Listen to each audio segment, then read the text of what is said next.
दैवत पिस्तूल दाखवून पेट्रोल पंप कर्मचाऱ्यांकडून 22,000 लुटले। मुंबई आग्रा महामार्गावरील दैवत तालुका शिरपूर शिवारात पहाटेच्या सुमारास घडलेल्या दरोड्याच्या घटनेनं परिसरात खळबळ उडाली। दरोडेखोरांनी सदाशिव पेट्रोल पंपावरील कर्मचाऱ्यांना पिस्तुलीचा धाक दाखवत मारहाण करत 22,000ची रोकड असलेली बॅग लुटून नेली। या प्रकरणी शिरपूर तालुका पोलिसात गुन्हा दाखल करण्यात आला। पहाटे 4 वाजताच्या सुमारास आज सोमवार दिनांक 6 रोजी 4 दरोडेखोर एकाच दुचाकीवरून पेट्रोल पंपावर आले। त्यापैकी दोघांच्या हातात पिस्तूल होते।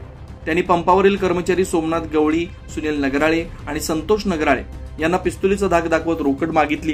कर्मचाऱ्यांनी विरोध करण्याचा प्रयत्न केल्यानं दरोडेखोरांनी त्यांना मारहाण करत रोकड असलेली बॅग हिसकावून नेली। या धाडसी दरोड्याचा संपूर्ण प्रकार पंपावरील सीसीटीव्ही कॅमेऱ्यात कैद झाला। मात्र सर्व दरोडेखोरांनी चेहऱ्यावर रुमाल बांधल्यानं त्यांची ओळख पटू शकलेली नाही। दरोड्याच्या वेळी पेट्रोल पंपाजवळील हॉटेल बंद होतं आणि तेथील सुरक्षा रक्षक रजेवर असल्यानं दरोडेखोरांनी या संधीचा फायदा घेतल्याचं सांगितलं जातं। घटनेची माहिती मिळताच पेट्रोल पंपाचे संचालक तरुण शर्मा यांनी तातडीनं पोलिसांना कळवलं। त्यानंतर पोलीस निरीक्षक जयपाल हिरे यांच्यासह कर्मचाऱ्यांनी घटनास्थळी धाव घेऊन पंचनामा केला व परिसरातील सीसीटीव्ही फुटेज तपासण्यास सुरुवात केली।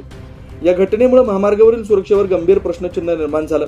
पेट्रोल पंपावरील कर्मचाऱ्यांमध्ये आणि स्थानिक नागरिकांमध्ये भीतीचं वातावरण पसरलं।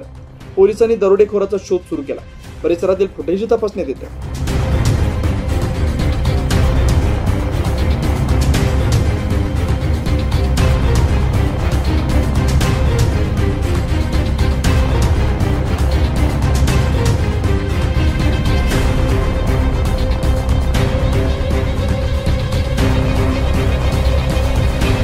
24 लाईव्ह महाराष्ट्र न्यूज साठी अजय भरसट, शिरपूर, सांगवी।